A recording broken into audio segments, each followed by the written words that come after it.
大家好，我是阿丽，今天分享2个茄子非常好吃的做法，加2个鸡蛋，比薯片还好吃。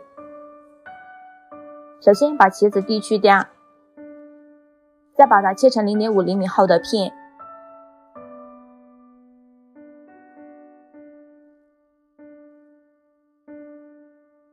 水中加入1勺食盐，把茄子片放入盐水中泡一下，防止氧化变黑。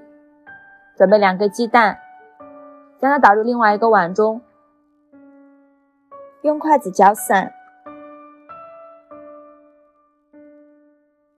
加2勺淀粉，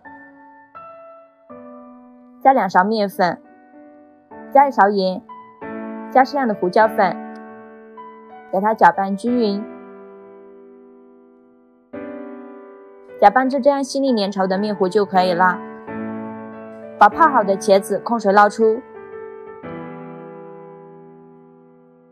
装入大碗中，再把茄子片放入刚调好的面糊中，给它裹上一层面糊，像这样子就可以。锅烧热，多放一些油，放一根筷子下去，周围能迅速起小泡泡，说明油温已经可以了。把裹好面糊的茄子片放入锅中，开小火慢炸，炸至底部定型，给它翻一面。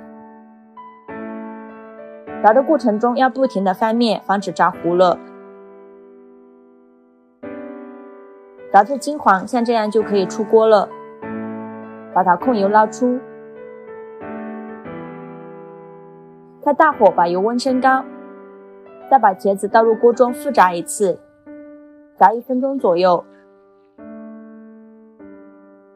炸成这个样子就可以出锅了。再把它控油捞出，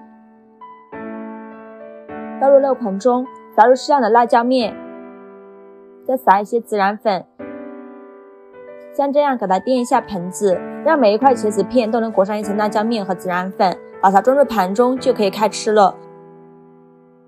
非常好吃的油炸茄子片就这样做好了。这样做的茄子片外酥里嫩，比薯片还好吃，一口一个，真的是太香了，好吃到停不下来。做法也是非常的简单，喜欢的朋友就赶快收藏起来吧，谢谢您的支持。